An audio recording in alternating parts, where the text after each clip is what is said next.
Hey guys, it's Ashley with 3R Sales and Service. We're taking a look at our CONDOR skid assembly. This is a 3,000 PSI, 5.5 gallon a minute pressure washer system that's pretty much already put together, complete, ready to go into your existing system or new system. So it fits perfectly for enclosed applications like a standard size van.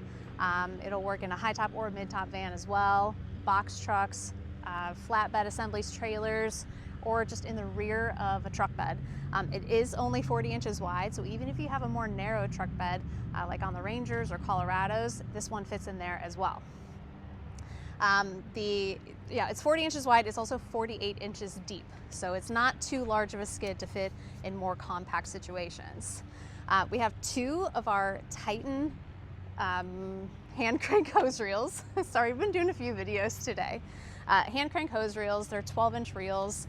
They're aluminum framed. They have stainless steel manifolds on them. The top one's holding 200 feet of the 3/8 pressure washer hose, and on the bottom we have 100 foot of the 3/4 inch garden hose. The garden hose is feeding our 55 gallon tank. So you hook it up to the house and then it runs through the reel.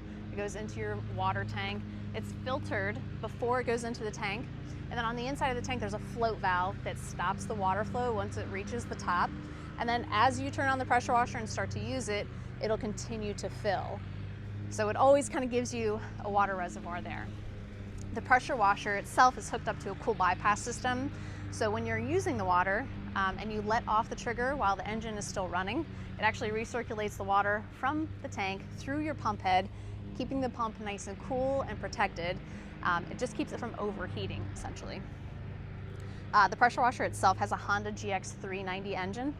It has a belt-driven RW Series Comet pump. All high-quality things, all very reliable, all options that we've been building for years and using for years. On the pressure washer pump head, we have a bleeder valve. What this does is it actually bleeds the air out of the water line that's going from the tank to your pump head, and it primes your pump head. So it makes it for a much easier startup whenever you're using your system. If you've ever used a pressure washer that's plumbed to a tank, sometimes when you get air in that line, it's very difficult to get it to start. The engine will turn on, but you can't get water to pump through it. So this pretty much eliminates that problem. And then we have a 7-gallon soap tank. The pressure washer has a soap injector. We have the soap injector installed on the hose reel right here where this clear hose is. It is an adjustable injector. Can be adjusted just with this knob right here. It can be turned down and closed all the way off, or you can turn it the opposite way and open it all the way up and draw up to a 20% solution. So 20% soap, 80% water, or if you know the ratios, it would be a 1:5 ratio. With that, they do have rebuildable kits available for those, so you don't always have to replace the injector if you're using a lot of bleach. It does have a dip tube assembly on there, so it allows you to drop it into your soap tank to use whatever soap you have on board. You can use it for a 5-gallon bucket if you have a different type of soap that you like to use, or you can drop it right down into your water tank and continually rinse out that injector, giving it a much longer life in between rebuilds or replacements.